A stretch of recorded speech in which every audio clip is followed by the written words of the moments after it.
नमस्कार दोस्तों, आप सभी का स्वागत है कहानी आपकी और मेरी ग्रहों की जुबानी यूट्यूब चैनल के ऊपर में। इसमें आज जो हम लोग बात करेंगे वृषभ लग्न के लिए कैसा रहेगा 21 मार्च से 27 मार्च तक का साप्ताहिक दिन।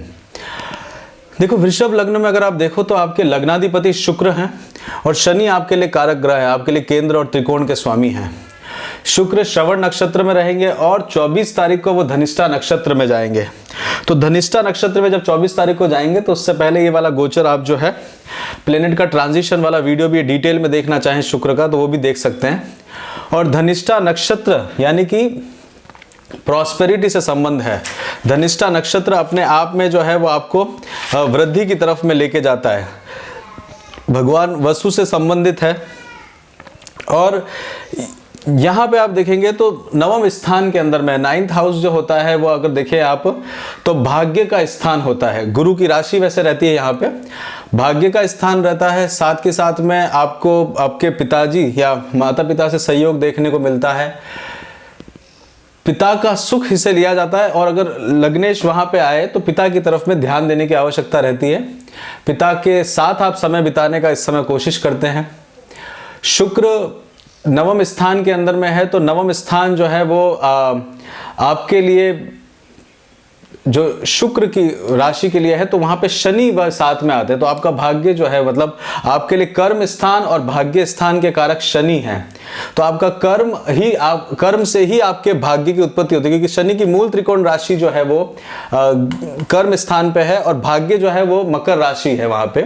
तो कर्म करने से भाग्य का उत्थान आपको देखने को मिलता है। भारत का चार्ट भी यह है, भारत का जो आज़ादी के बाद का चार्ट है उससे आप देख सकते हैं।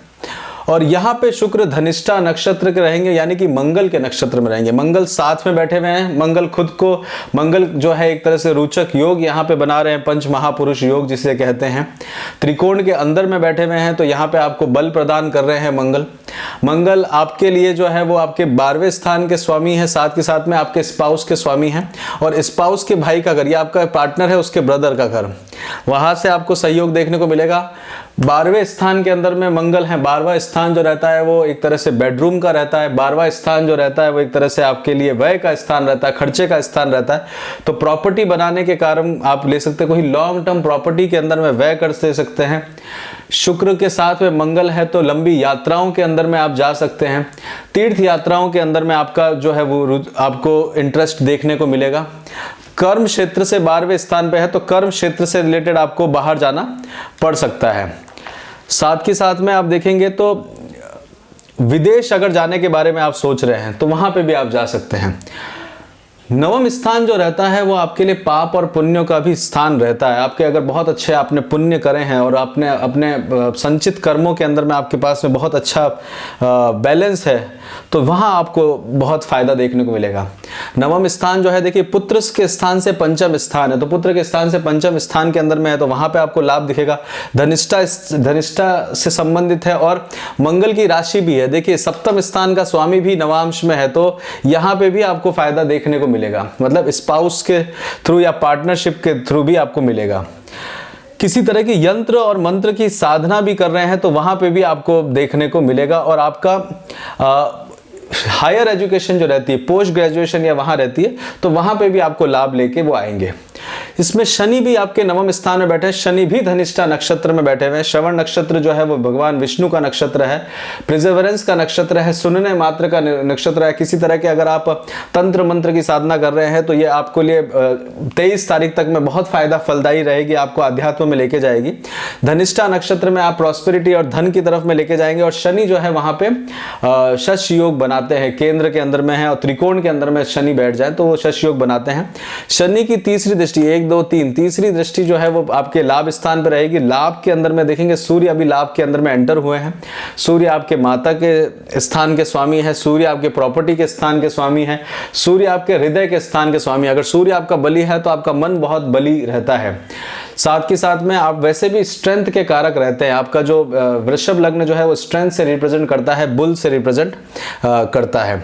और शनि वहां पे देख रहे हैं तीसरी दृष्टि से, तो शनि अपने मन को सबल रखने के लिए या मन को ठीक रखने के लिए अवश्य ही आप कोशिश करिएगा सूर्य के मंत्र करें। और देखिए सूर्य जो है सप्तम स्थान से पंचम दृष्टि भी दे रहा है, तो पंचम दृष्टि जो है वो स्पेकुलेशन का रहता है, विद्या का रहता है, विवेक का रहता है, संतान का रहता है, बुद्धि का रहता है, आप जिस देवता की भक्ति करते हैं उससे रिलेटेड रहता है, लॉटरी से संबंधित रहता है, राजनीति से संबंधित रहता है, आपकी कितना टैलेंट आपके अंदर में है उससे संबंध रहता है। तो टैलेंट को रिकॉग्निशन मिलना चाहिए, क्योंकि शनि वहां पे दिख रहे हैं, तो सूर्य के मंत्र करेंगे तो आपको वहां पे फायदा देखने को मिलेगा। और यहां पे आप देखेंगे तो अपने आप में ये त्रिकोण के अंदर में दृष्टि जा रही है। त्रिकोण का स्वामी जो है वो आपके लिए कर्म स्थान में आया हुआ है, यानी कि बुध जो है वो स्वयं आपके पूर्वा भाद्रपद नक्षत्र में आए हुए हैं।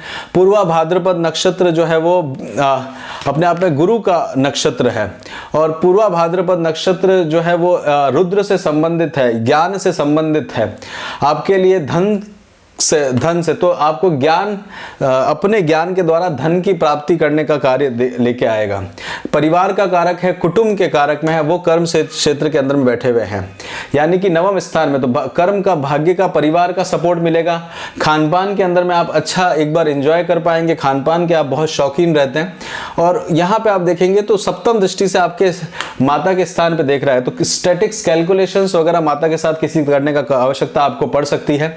सूर्य जो है वो बड़े भाई के घर में है, तो आपको बड़े भाई बहनों से बहुत ज्यादा मिलता नहीं है। वृषभ लग्न के लिए आप देखें तो आपके लिए गुरु जो है वो उच्च स्थान के स्वामी है, 11वें स्थान के स्वामी, और बड़े भाई बहनों का आमना सामना आपको देखने को मिलेगा। बड़े भाई आपके ईगो को लेके आपके किसी बात से विवाद कर सकते हैं, और बड़े भाई का जो है 12वां स्थान जो है गुरु वहां पे बैठे हुए हैं।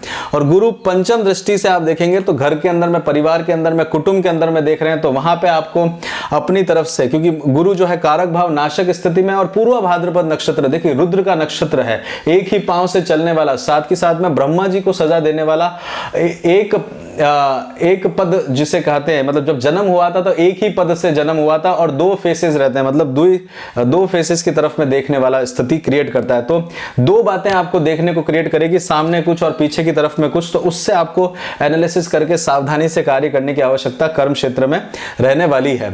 गुरु जो है आपके लिए सप्तम स्थान में देख रहे हैं, सप्तम स्थान के अंदर, सप्तम दृष्टि से आपके घर, परिवार, माता के ऊपर में, तो माता के ऊपर में एक अथॉरिटी दबाव लेके आते हैं, सलाह मशवरा को लेके आते हैं।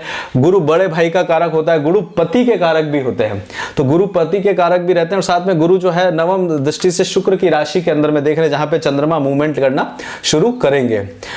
उस समय आप राहु के बारे में देखते हैं, तो राहु कृतिका नक्षत्र में, अब राहु की डिग्रियां जो हैं बहुत कम होती जा रही है। राहु जो है 11 अप्रैल को चेंज हो जाएंगे, गोचर में चेंज हो जाएंगे, वो आपके 12वें स्थान में चले जाएंगे। और राहु के लिए ये आप बात देखेंगे तो आपके लिए विशेष करके जो समय रहेगा राहु के लिए, जो आप जो विशेष करके समय देखने वाले हैं, तो राहु 1 2 3 4 5 पंचम दृष्टि से राहु आपके संतान की तरफ, आपके योग्यता की तरफ, आपका टैलेंट की तरफ, मतलब राहु जो है वो आपको ये दिखा रहे हैं कि आपके अंदर में बहुत अधिक टैलेंट या प्रतिभा भरी हुई है, पर उसको एक बार जांच और लीजिएगा। देखिए राहु कृतिका नक्षत्र में, सूर्य के नक्षत्र में, तो सूर्य की दृष्टि भी रहेगी सप्तम स्थान पर राहु की, और संतान की प्रति से भी आपको कई बार लगेगा आपको संतान भी बहुत टैलेंटेड है, और फिर भी उसका भाग्य उसको सपोर्ट नहीं दे रहा, तो वहां पे थोड़ा सा सावधानी से स्टेप लेने की आवश्यकता है। राहु सप्तम दृष्टि से स्पाउस के घर में देख रहे हैं, और राहु नवम दृष्टि से लग्नेश को देख रहे हैं। यहाँ पे राहु सारा खेल बिगाड़ते हैं कई बार, परंतु राहु जो है वो शुक्र को देख रहे हैं, तो शुक्र के अंदर में उनकी एनर्जीज को बढ़ाने का काम करते हैं। तो कई ऐसी जगहों से आपको भाग्य का फायदा मिलता है, लाभ मिलता है, जहां से आपने कभी सोचा नहीं था। परंतु राहु जो एक पाप ग्रह है, शनि और मंगल के साथ में, मंगल और शनि दोनों ही अपने आप में रिजल्ट जो है वो थोड़ा सा माइनस करते हुए, निगेटिव करते हुए लेके आते हैं। शुक्र जो है, लग्नेश जो है, वहां पे आपको फायदा देने का कोशिश करेंगे। जमीन जायदाद से रिलेटेड में, डॉक्यूमेंटेशन में, देखिए शनि और मंगल आपके तीसरी दृष्टि से आपके तीसरे पराक्रम स्थान में देख रहे हैं। ये सिग्नेचर का साइन भी रहता है, तो साइन करते हुए बहुत ध्यान देने की जरूरत है। और साइन करते हुए विशेष आप देखिएगा, चंद्रमा अष्टम और 12वें घर में हो तो बिल्कुल ना करिएगा। और पार्टनरशिप में जा रहे हो तो यहाँ पे केतु और चंद्रमा की युक्ति है, तो वहां पे आपको 2 बार डॉक्यूमेंटेशन करने पर आपको ध्यान देने की आवश्यकता है, मतलब 3-4 बार उसको देख लेना, वो सावधानी इसमें जरूरी होती है। एक ग्रह पॉजिटिव भी होता है और एक ग्रह नेगेटिव भी होता है। मतलब मंगल जो है वो भगवान राम की कुंडली के अंदर में 10वें स्थान पे थे, परंतु 10वीं राशि के अंदर में थे, पर उनके कारण उनको वनवास जाना पड़ा।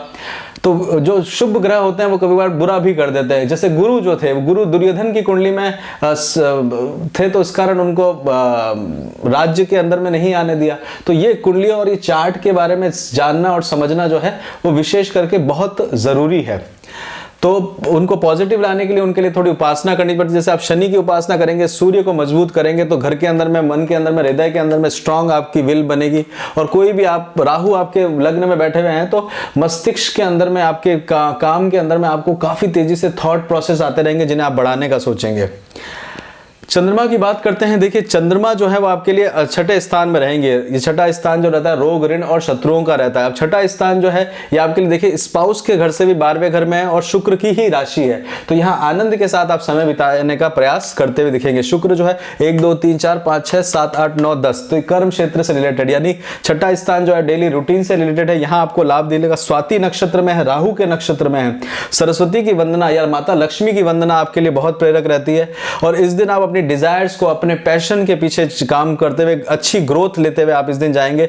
स्पिरिचुअली हो सकता है, रिलीजियसली हो सकता है, आपका लिटरेचर के अंदर में, आपको म्यूजिक के अंदर में लेके आ सकता है। स्वाति नक्षत्र वायु से संबंधित भी है तो रेस्टलेसनेस भी क्रिएट करता है। 22 तारीख को आप देखेंगे चंद्रमा विशाखा नक्षत्र में है। विशाखा नक्षत्र जो है वो 2 शाखाओं से संबंधित है। विशाखा नक्षत्र गुरु का नक्षत्र है। गुरु के नक्षत्र में आप देखेंगे तो थोड़ी सी जेलसी क्रिएट करेगा, आपके अपीयरेंस के ऊपर में इफेक्ट लेके आएगा। साथ के साथ में कर्म क्षेत्र से संबंध आपका रखेगा। आप अपने आप को इंद्र और अग्नि से संबंधित है तो इंद्र की जो क्वालिटीज रहती है, जैसे राजा है, डोमिनेटेड पावर रहती है, अपनी दूसरों के साथ में काम करवाने की ताकत रहती है और कई जगह पे सोशल इन्वॉल्वमेंट कम लेके आता है। और अग्नि जो है वो एक तरह से कंसंट्रेटेड पावर है, तो वहां पे आप अपनी पावर को कंसंट्रेट करके अपने कर्म से रोग, ऋण और शत्रुओं के ऊपर में कंसंट्रेट करने का इस दिन आपको मौका मिलेगा। अगर आपके पास बहुत ज्यादा कर्जा वगैरह है तो उसका आप लाभ लेने का कोशिश करिएगा। इस दिन अगर आप देखते हैं तो पंचम से सेकंड हाउस में चंद्रमा है, तो अगर आप मार्केट के हिसाब से देखेंगे तो मार्केट के अंदर में आपको भाग्य का सपोर्ट देखने को मिलेगा। 23 तारीख को आप देखेंगे और ये भी आप विशेष करके देखिएगा, जो गुरु की राशि गुरु के अंदर में है, तो गुरु केंद्र के अंदर में है तो बड़ी चीजों में ही फायदा मिलेगा, छोटी चीजों में नहीं फायदा मिलेगा। 23 तारीख को आप देखेंगे तो चंद्रमा अनुराधा नक्षत्र में जाएंगे। अनुराधा नक्षत्र जो है वो मित्र से संबंधित है, मित्र इसके देवता हैं और साथ के साथ में फ्रेंडशिप से रिलेटेड है, राधा जी से संबंधित है। यानी कि एक अपने आप में आप देखेंगे कि सबसे संबंध स्थापित करना, मतलब सबसे प्रेम भाव स्थापित करना, साथ के साथ में रिलेशनशिप के अंदर में लॉयल्टी को रिप्रेजेंट करता है। लॉयल्टी बहुत ज्यादा इंपॉर्टेंट रहती है अनुराधा नक्षत्र के लिए। और उसमें अगर आपका जो है वो इस समय में आप देखेंगे तो इसमें स्पाउस से लॉयल्टी की उम्मीद आप इस समय में कर सकते हैं। और यहाँ पे अगर आपका ये नक्षत्र वीक चल रहा है, शनि का नक्षत्र है और इस समय में आपका शनि जो है, और अगर आपके लिए चंद्रमा वीक चल रहा है तो लॉयल्टी का इशू क्रिएट करता है। नेपोटिज्म से रिलेटेड रहता है, साथ के साथ में स्टेटिक्स से रिलेटेड रहता है। ये मन के अंदर में एक तरह से साहस को भी बढ़ाता है और दुस्साहस को भी बढ़ाता है। तो साहस को बढ़ाता है तो आप जिस आपके दोस्तों के लिए आप अपने किसी कार्य में जाते हैं तो मित्रता को वो बढ़ाते हुए दिखता है। कोई बड़ी ऑर्गेनाइजेशन में काम करते हैं तो उसको आपको फायदा लेके आता है। साथ के साथ में अनुराधा नक्षत्र जो है एक फिक्स तरह का डिवोशन क्रिएट करता है, मतलब एक ही साइड में सोचने वाला डिवोशन क्रिएट करता है। कई बार वो चीजों को एनालिसिस करने के अंदर में दिक्कत आती है, स्पेकुलेशंस वगैरह करने में दिक्कत आती है। तो इस दिन थोड़ा सा सावधान रहिएगा, अगर कोई स्पेकुलेशंस वगैरह के अंदर में जाते हैं तो वहां पे आप ध्यान से कार्य करिएगा। और ये कई बार आपको तांत्रिक विद्याओं की तरफ में भी लेके जाता है, स्पाउस की भी तांत्रिक विद्याओं की तरफ में लेके जाएगा। केतु भी वहां पे बैठे हुए हैं तो यहां पे आपको ध्यान देने की जरूरत पड़ेगी। 24 तारीख को चंद्रमा ज्येष्ठा नक्षत्र में जाएंगे। देखिए ज्येष्ठा नक्षत्र यानी कि बड़ा, इंद्र का नक्षत्र, सभी नक्षत्रों में सबसे बड़ा नक्षत्र रहता है। चंद्रमा को जो आदेश दिया था कि सभी नक्षत्रों में एक एक दिन बैठना है, तो चंद्रमा यहाँ पे फोर्सफुली आते हैं। और चंद्रमा आप देखेंगे तो यहाँ पे आप अगर ज्येष्ठा नक्षत्र में है तो आपके स्पाउस जो होंगे वो अपने घर में सबसे बड़े होंगे, पार्टनरशिप में बहुत बड़े होंगे। ये एक तरह के इमेजिनेशन के ऊपर में भी आपको कार्य करते हुए देता है। साथ के साथ में बुजुर्ग से संबंधित है, बड़े से संबंधित है, पावर से संबंधित है, फैसिलिटी से संबंधित है, ग्लोरी से संबंधित है। ये आपके लिए एक अंदर का हिडन फोर्स रहता है जो सबको नहीं दिखता, बट ऐसा माना जाता है कि आप ज्येष्ठ हैं या आप बड़े हैं, चाहे ऑर्गेनाइजेशन में बड़े हैं चाहे अपने घर में बड़े हैं, ये एक फोर्स आपको क्रिएट करेगा। तो बड़े लोगों से आपको मिलने का मौका मिलेगा। सूर्य भी 11वें स्थान के अंदर में है, गुरु भी केंद्र में है, तो बड़े लोगों से आपको मिलने का या उससे कॉन्टेक्ट करने का कोशिश आप करेंगे।